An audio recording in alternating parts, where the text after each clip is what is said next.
नाना पटोले आपल्यासोबत आहेत, आपण त्यांच्याशी बातचीत करणार आहोत। विशेष अधिवेशन संपलं, आता हिवाळी अधिवेशन असणार आहे। महाविकास आघाडीचं जरी मताधिक्य कमी असलं, जागा आमदार कमी असले तरी महाविकास आघाडी म्हणून कशा पद्धतीने तुम्ही त्या ठिकाणी भूमिका मांडणार आहात, काय सांगाल?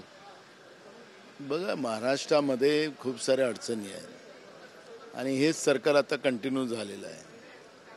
महाराष्ट्रामध्ये गुंडाराज चाललेला आहे, माफियांचं राज्य चाललेलं आहे, कायदा सुव्यवस्था महाराष्ट्रात नाही, शेतकऱ्यांच्या आत्महत्या चाललेल्या आहेत, बेरोजगारांचे प्रश्न मोठ्या प्रमाणात वाढत चाललेले आहे, महागाई मोठ्या प्रमाणात वाढत चाललेली आहे, भ्रष्टाचार मोठ्या प्रमाणात वाढत चाललेला आहे आणि म्हणून या सगळ्या व्यवस्था घेऊन आम्ही या ठिकाणी लढू आणि महाराष्ट्राला च्या जनतेला न्याय कसा मिळेल याचा प्रयत्न आम्ही करू।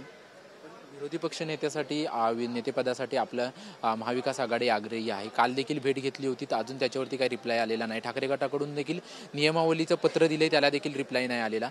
महाविकास आघाडीचा विरोधी पक्ष नेता हा नागपूरच्या अधिवेशनामध्ये पाहायला मिळेल काय?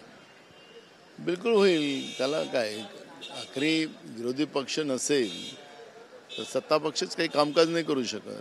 त्यामुळे आखरी लोकशाहीची ही दोन चाकं आहेत आणि ती चाकं व्यवस्थित ठेवणं हे सत्ता पक्षाची जबाबदारी आहे। त्यामुळे विरोधी पक्ष नेता राहणारच। अजून मंत्रिमंडळ विस्तार झालेला नाहीये। ठाकरे गटाकडून विधान परिषदेमध्ये देखील हा प्रश्न उपस्थित केला की 12-13 दिवस सरकार स्थापन करायला वेळ लागला, सरकार स्थापन होऊन देखील अजून देखील मंत्रिमंडळ विस्तार झालेला नाहीये, त्यावर काय तुमचं? हे 5वी बहुमताचा फरक आहे आणि तुम्ही ऐकलं असेल, काल मी ते सभागृहात बोलणार आहे पण ते आता नाही बोलत। एका आमदारांनी शपथ घेत असताना सांगितलं की मी निवडून आलेलो नाही, असं एक आमदार बोलले। ते कोण बोलले ते आम्ही सभागृहात सांगू। तर हे खरंच लोकांतून निवडून आलेले नाहीत, त्यामुळे यांना चिमट्या घेऊ घेऊ बघतात। त्यामुळे मंत्रिमंडळाचा विस्तार नाही, महाराष्ट्राची जनता वाऱ्यावर, हे सगळे प्रकरण सुरू आहे। एकनाथ शिंदे अजून देखील गृहमंत्री पदावरती अडून आहेत अशी देखील माहिती मिळते। त्यांच्यामध्येच ताळमेळ नसलं ते त्यांचा आतमधला काय घोळ आहे तो आपल्याला कळायचं काय?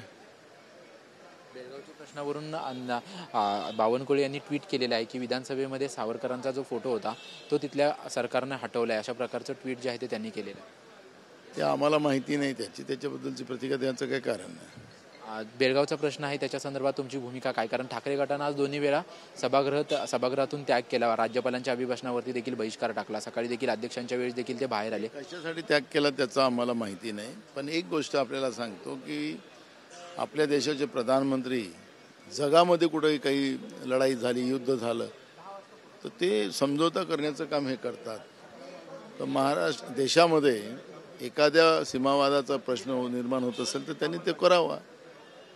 आमच्याशी बातचीत केल्याबद्दल आपण पाहतोय की बेळगावचा जो प्रश्न आहे त्या बेळगावच्या प्रश्नासंदर्भात केंद्रातील जे सरकार आहे ते केंद्रातील सरकार मोठ्या बडाया मारत असतं, मग त्यांनी तो प्रश्न लवकरात लवकर सोडवावा अशी प्रतिक्रिया जी आहे ती नाना पटोले यांनी दिलेली आहे। कॅमेरामन प्रेम म्हात्रेसह निवृत्ती बाबर, TV9 मराठी, मुंबई।